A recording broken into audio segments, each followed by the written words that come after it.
सबसे पहले मेरा आप सबको प्रणाम। मेरा नाम है विनीता रावत और आज मैं ये वीडियो शेयर कर रही हूँ जो किरण नेगी के लिए हमने प्रोटेस्ट किया था। मयूर विहार फेज़ 3 में चक्का जाम किया था और शांतिपूर्ण तरीके से हमने ये प्रोटेस्ट किया था, जहाँ पे किरण नेगी की माता पिताजी भी आए थे और हम सब उत्तराखंड वासी उनके साथ खड़े हैं और हम चाहते हैं कि किरण नेगी को जस्टिस मिले। और दिल्ली की महिलाएं इस बारे में क्या सोचती हैं, क्या समझती हैं, किस तरीके से आक्रोशित हैं, वो सब आपको इस वीडियो में मिलेगा। दोस्तों, ये वीडियो ज़रूर पूरी देखिएगा। ये जो सुप्रीम कोर्ट से फैसला आया है ये बहुत दुखद है और इस फैसले से हम सब महिलाओं को बहुत डर लग रहा है। हम अपनी बेटी को बाहर कैसे भेजेंगे? गवर्नमेंट तो कहती है कि बेटी पढ़ाओ, बेटी को आगे बढ़ाओ, तो कैसे पढ़ा तो रहे हैं हम, तो बेटी आगे बढ़ेगी तो जॉब करेगी, कुछ करेगी, तो बाहर ऐसे दरिंदों के साथ सामना कैसे कर पाएगी? और ये ऐसे कोर्ट का फैसला रहा तो आगे लड़कियाँ भी डर जाएंगी कहीं बाहर जाने में। और हम घर में जो हम अपनी बेटियों को घर के ही काम में कहेंगे कि यहीं करो, बाहर नहीं जाना, तो पढ़ाने का क्या फ़ायदा हो गया? इसलिए हमें इस फैसले से बहुत बुरा लगा है और हमारी हाई कोर्ट से अपनी अपील है कि इस केस को दोबारा से देखें और इसके लिए इसका फैसला करें, किरण नेगी के साथ न्याय करें। और आगे हमें भी थोड़ा ये डर कम होगा, जब तक अच्छा न्याय नहीं आएगा तो हमें भी डर तब तक कम नहीं होगा। आगे ऐसे केस चलते रहेंगे तो सुप्रीम कोर्ट के इस फैसले से मैं तो बिल्कुल असहमत हूँ। अगर हमारा भरोसा सुप्रीम कोर्ट पर है तो उसको इस भरोसे को कायम रखना चाहिए। ये हर उस बेटी के लिए है जो इस समाज में कंधे से कंधा मिलाकर चलती है, और अगर हम उसको ये सुरक्षा नहीं देंगे तो शायद उसका कंधे से कंधा चलना मुश्किल है। तो प्लीज़ मैं सब लोगों से यही रिक्वेस्ट करती हूँ कि हमें उस लड़की के लिए या उस बेटी के लिए या जिसके वो बेटी है, हम लोगों को आगे बढ़ना चाहिए और उसको इंसाफ दिलाना चाहिए और उसको इंसाफ मिलना भी चाहिए। यही मेरी गुजारिश है।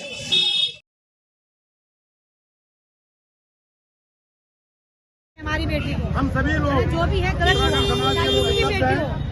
न्याय चाहिए और ये बड़ा दुर्भाग्य है कि हमारे समाज जनता इंसाफ देगी। आज से 10-12 साल पहले छावला में एक लड़की का ऑफिस से आते समय अपहरण किया गया। अपहरण करने के बाद उसके साथ बलात्कार हुआ, बहुत ही मतलब कि बुरी उसके साथ वो की गई और लास्ट में उसका हत्या कर दी गई। करनाल में एक खेत के किनारे उसको फेंक दिया गया। उसको लोअर कोर्ट से फांसी दी गई। लोअर कोर्ट के जजों ने सारे साक्ष्य देखे और उसे फांसी दी। हाई कोर्ट के जजों ने भी सारे साक्ष्य देखे और उसे फांसी दी। 12 साल के बाद सुप्रीम कोर्ट के जजों की बेंच ने उसको बाइज्जत बरी कर दिया। हम इस घटना से, इस न्याय से बहुत ही ज़्यादा निराश हैं और हम सुप्रीम कोर्ट से, जुडिशरी से ये उम्मीद करते हैं कि वो जल्द ही इन बलात्कारियों को फांसी पर लटकाएगी और उस बेटी को न्याय दिलाएगी। सबसे पहले तो मैं हैरान हूँ, बहुत ज़्यादा ही हैरान हूँ कि सुप्रीम कोर्ट जैसी संस्था जो देश के भरोसे के कायम करने के लिए और देश में न्याय व्यवस्था बनाने के लिए जो है, बनाए रखने के लिए जो संस्था है, वो इस तरह का फैसला सुनाती है, जो कि इससे ये मतलब निकलता है कि कुछ इस तरह का वाक़या हुआ ही नहीं है। अगर कोई दोषी नहीं है तो फिर किरण नेगी कहाँ है?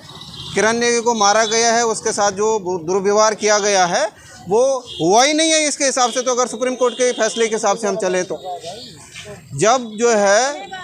जब लोअर कोर्ट ने जो है उस पर फांसी की सज़ा दे दी, जब हाई कोर्ट ने उस पर जो है फांसी की सज़ा दे दी, तो उन्होंने ऐसे तो नहीं दिया है कि भाई कोई मर्डर नहीं हुआ या कोई बलात्कार नहीं हुआ या कोई जो है दुर्व्यवहार नहीं हुआ है। और ये हुआ है तो दोषी हैं, और दोषी हैं तो कहाँ हैं, और हैं तो उनको फांसी क्यों नहीं दी जा रही है? जबकि 2 कोर्ट उस पर जो है, लोअर कोर्ट और हाई कोर्ट उस पर फांसी की सज़ा दे चुकी है और जो है सुप्रीम कोर्ट इस पर 5 सेकंड में एक फ़ैसला दे देता है और तीनों फांसी सजा याफ्ता मुजरिमों को जो है बाइज्जत बरी कर देती है। तो ये सुप्रीम कोर्ट क्या जताना चाह रही है या उसके फ़ैसले को हम किस तरीके से लें? क्योंकि ये तो इस तरीके का फैसला है कि ये इस तरीके से तो बलात्कारियों को आप प्रोत्साहन दे रहे हैं कि भाई आप कीजिए, मैं बैठा हूँ, सुप्रीम कोर्ट बैठी हुई है और आपको जो है कोई सज़ा नहीं होगी, बाइज्जत बरी हो जाएगी। आप उस माता पिता के बारे में सोच सकते हैं, उनके बारे में सोच सकते हैं कि उन्होंने जो है कितना संघर्ष किया होगा इस केस को लड़ने के लिए। 10 साल उन्होंने इस न्याय का इंतज़ार किया, लेकिन ये न्याय नहीं मिला, उन्हें एकदम पूरा ही अन्याय मिला है। जबकि ये भी नहीं होना चाहिए कि 10 साल तक जो है ये जो मामला है वो चलता।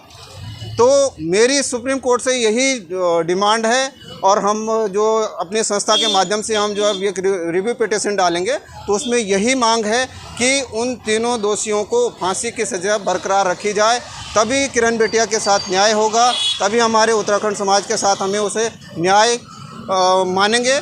तब तक हम इसको जो है अपने पुरजोर तरीके से, जिस तरीके से भी है, इस मुद्दे को उठाते रहेंगे और इस पे जो है अपना आंदोलन जारी रखेंगे। धन्यवाद। सुप्रीम कोर्ट का जो ये फैसला आया है किरण नेगी के बारे में, कि किरण नेगी को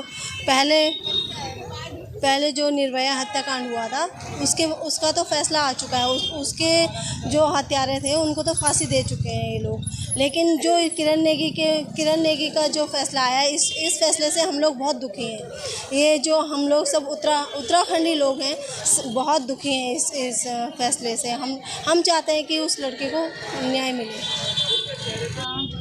मैं सभी उत्तराखंडी भाई बहनों से ये बोलना चाहूँगी कि जो भी ये फैसला आया है इसके विरोध में जैसे साथ आज अब आप लोगों ने देखा ही होगा, इस तरीके से साथ बनाए रखना और इस वीडियो को ना जितना ज़्यादा से हो सके शेयर ज़रूर करना दोस्तों, क्योंकि ये सिर्फ एक बेटी की बात नहीं है, ये हमारे समाज की पूरी बेटियों की बात है, पूरे देश की बेटियों की बात है। जहाँ तक हमने उसके लिए न्याय मांगने के लिए 2012 में भी आंदोलन किया था, तब जाके दोषियों को वो सज़ा मिली थी कि फांसी की सज़ा हुई। लोअर कोर्ट ने भी फांसी की सज़ा सुनाई, हाई कोर्ट ने भी फांसी की सज़ा सुनाई और सुप्रीम कोर्ट ने अब जाके वो बोलो जो अपराधी थे उन्हें बरी कर दिया। तो बहुत ज़्यादा आक्रोश है हम लोगों में, सारे हमारे उत्तराखंड समाज के लोग इतने आक्रोशित हुए कि आज आप लोगों ने देखा ही होगा किस तरीके से आक्रोशित होकर उन्होंने जन आंदोलन किया। और किरण नेगी के माता पिता के साथ आप चिंता मत कीजिए, हम आपके साथ रहेंगे हमेशा जब तक आपको न्याय नहीं मिलेगा। तो दोस्तों मैं आपसे यही गुजारिश करना चाहूँगी, आप बिल्कुल भी ऐसा मत सोचना कि ये उनकी बेटी थी, ये समझ के करना कि ये हमारी बेटी है, हमारी उत्तराखंड समाज की बेटी है। हम लोगों को क्यों संघर्ष करना पड़ता है हर बार संघर्ष के जब हम पोस्टर लेके निकलेंगे रोड में तभी हम लोगों को न्याय मिलेगा। हमें क्यों नहीं, हमें न्याय के मंदिर में तो हम गए थे न्याय मांगने के लिए, लेकिन हमें जब सुप्रीम कोर्ट द्वारा ही न्याय नहीं मिलेगा तो हम लोग कहाँ जाएंगे, आम जनता लोग कहाँ जाएगी। तो मैं आप सबसे रिक्वेस्ट करना चाहूँगी कि आप सब लोग ज़रूर से ज़रूर किरण नेगी के साथ दें, उनके माता पिता के साथ खड़े रहें, उसके परिवार के साथ खड़े रहें, उनको हौसला देना है। उस माँ के आंखों में आंसू दोबारा नहीं आने चाहिए। जो माँ ऐसे उस समय से टूट ही रही है, वो 10-11 साल का लंबा समय बीता है। आप सोच ही सकते हो किस तरीके से संघर्ष किया होगा उन्होंने, डेली कोर्ट का आना जाना, बहुत सारी संघर्ष है ना, फाइनेंशियली वो इतने सपोर्ट है उनके पास, और जिसकी बेटी चली गई उसका सोच सकते हो किस तरीके से हाल हुआ होगा। मैं आप लोगों से यही रिक्वेस्ट करना चाहूँ, से ज़्यादा शेयर करना, लोगों तक आवाज़ ज़रूर पहुँचाना। धन्यवाद। जैसा कि हम सब जानते हैं, निर्भया कांड में जो है निर्भया को न्याय मिला था, उसके दोषियों को फांसी मिली थी, लेकिन किरण नेगी केस में वो जो कि निर्भया केस से 9 महीने का पहला केस था और उससे भी कहीं भयावह केस था, लेकिन सुप्रीम कोर्ट का जजमेंट ने हमें निराशा दी है, हमें बहुत हताश किया है, हम लोग बहुत आहत हैं। हम सारे उत्तराखंडी मिलकर भी इस वक्त हैं, नॉन उत्तराखंडी मिलकर इस वक्त हैं। मैं सारे देश से अपील करती हूँ कि देखिए, आपके घर में भी एक बेटी है, एक बहू है, एक माँ है। अगर ये न्याय नहीं मिलता है, इस बच्ची को न्याय नहीं मिलता है, तो ऐसे दरिंदों की सोच को बढ़ावा मिलेगा। ऐसे दरिंदे हर जगह एक्टिव होंगे, उन्हें ये लगेगा कि न्याय तो हमारा बिल्कुल ही किसी लायक नहीं है, कोई न्याय करता ही नहीं है। तो जहाँ भी अगर जो भी मेरे इस वीडियो को सुन रहा है, मैं सबसे अपील करती हूँ, चाहे वो किसी भी भाषा धर्म का है, मैं सबसे ये अपील करती हूँ कि प्लीज़ आप सब लोग सड़क पर आइए और हमारे साथ किरण नेगी को न्याय देने की मुहिम में शामिल होइए। और मैं सबसे अपील करती हूँ, ये मुहिम तब तक नहीं रुकनी चाहिए जब तक कि किरण नेगी को न्याय नहीं मिलता। धन्यवाद।